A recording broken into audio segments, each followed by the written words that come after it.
Assalomu alaykum azizlar, yaxshimisizlar, charchamabsizlarmi? Mana bemorimizni birinchi marta qachon keldi? Bundan 4 oy oldin keluvdilar. 4 oy oldin oylari kelgan edi. Oylarga video tushib bering desam, "Yo'q, mumkin emas, endi baribir mumkin emas" deganlari uchun o'g'illari "Yo'q, o'zim tushib beraman" dedilar. Hozir mana o'zlaridan natijani ko'ramiz. Birinchi marta 4 oy oldin oyingiz nima shikoyatlar bilan kelgan edi? 4 oy oldin men oyimni bir 5-6 ta kardiologik sentrga yotqizganman, davolaganman. Juda ko'p davolardim bir necha yillardan beri. Juda ko'p edi. Asosan davlenalari ko'p chiqib qolardi. Keyin kechani yarmida ham to'satdan chiqib ketib qolardi, qiynalib qolardik.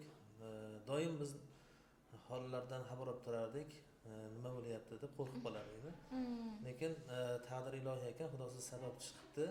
Shu yerga keldik. Biz ham adamlar sizlarni internetdan ko'rib, shu yerga olib boring o'g'lim dedilar. Keyin shu yerga olib keldim. Keyin shundan keyin bundan 4 oy oldin davolanib ketdik bu yerga. Haligacha damlar chiqqani yo'q. Qon bosimlari bir me'yorda o'rabdi, to'g'rimi? Ha, hozir bir me'yorda. Hozir yana qayta ko'rikka kelganmiz. Bir qani natija qanaqa o'zi, biz olgan lecheniyadan nima bo'lyapti? Qanday o'zgarish bo'ldi bilish uchun. Siz ko'rib bering deb sizni suhbatingizga keldik.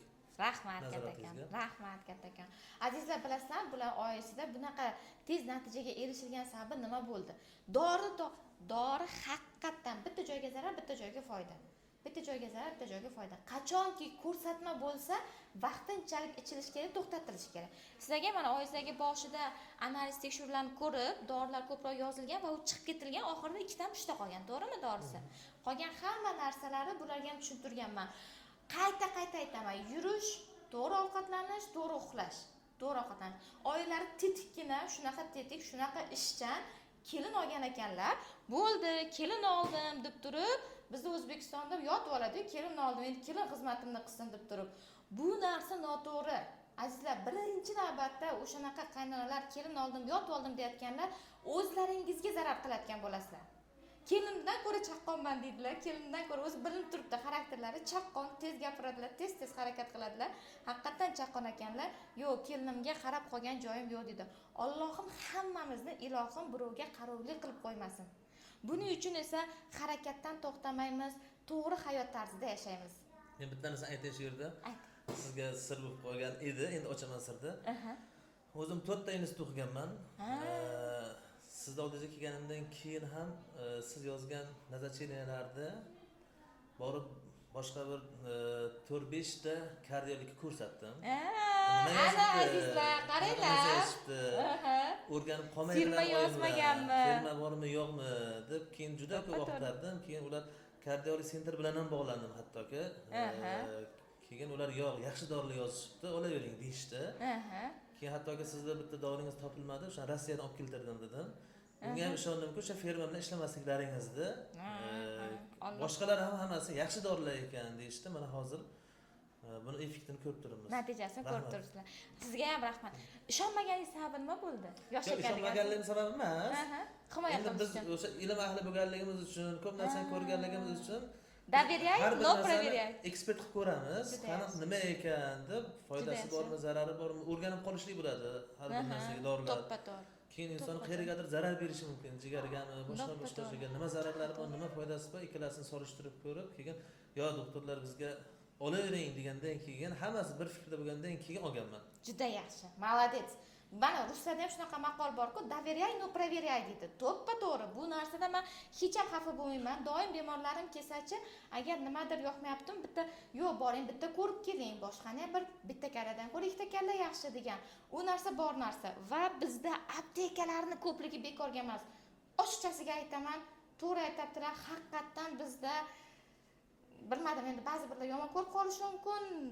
Ko'pchilik bir 80% shifokorlar apteka bilan ishlashadi haqiqatan, lekin yo'q, bizda unaqa tartib yo'q. Bizda o'qitgan shkolada, shu Bakulov institutida ham agar Rossiyada shunaqa qonun bor, agar firmani blankasiga, hattoki blankaga dori yoziladigan bo'lsa, azizlar, firmaning blankasi bor edi, o'sha blankaga yozilsa ham, uje jazosi qamoq edi. O'sha narsa o'rganib qolganmiz. Shuning uchun bu yoqqa kelganda bon urib, "Yo'q, men Firma bilan ishlamayman" deb aytib o'tirishimda hojati yo'q. Mana o'zlari aytayapti-ku, bemorlar o'zlari уже nazarchani olib, dorini qidira boshlagandan keyin so'ra boshlashadi. Hattoki ba'zilar kelib so'raydi-da, "Doktor, endi bu dorini qayerdan olik?" deydi. Bir xil jahlim chiqib ketar. Boshida jahlim chiqar. Men bunga tekshirsam, nazarchini yozib bersam, endi aptekani ham aytayman. Qayerdan bilaman qaysi aptekada borligini bildim-da. Keyin bildim. Keyin ko'ryapman, mana ko'p ko'ryapman, haqiqatan bizda shu narsa bor. Menga yana bitta narsasi, siz ko'p dori yozmadingiz. Keyin o'sma ukollar ham juda ko'p narsani yozib tashlamadingiz. Qayerga olgan bo'lsam, juda ko'p lecheniya olardik-da biz. Oyimlar doktorga boramiz desak, yo'q deb bezirlab qolganlarda, yana o'sma ukol, yana lecheniya deb. Siz o'z to'rdanami nima yozdingiz? Tabletka, shular bilan keyin men uni Hindistonga tashlab berdim. Hindistonga ham tashladik. Azizlar yana bor ekan, qiziq. Keyin ularga hozir telefonda ham turibdi. Javoblar tashlashdi, bo'ldi, olavering. Yaxshi ekan dedilar. Sizlarning analizlaringizni ham tashlab berdim. Birinchi shuni so'rashdi ular. Analizda. To'ppa-to'g'ri. Butun dunyo rivojlangan davlatda. Keyin bo'ldi dedi, dorilar yaxshi ekan dedi-da, olavering dedi-da. Shundan keyin oldim. Oxirgi shu Hindiston javob kelgandan keyin olganman. Vallahi siz уже ikkinchi odamsiz. Menda bizada anaqa bitta xalq artistimiz bor edi. Ular ham kelganda boshida endi ular yosh deb turib ishonmaganlar. Hindistonga borib tasdiqlatib kelgandan keyin lichenamni oladi-da. Aytaman-ku, xalqaro rekomendatsiya asosida unaqa ortiqcha narsa yozilmaydi. Sog' bo'lasizlar, salomatlar bo'lasizlar, sizlar o'zingiz ehtiyot qilinglar. Sizga ham rahmat.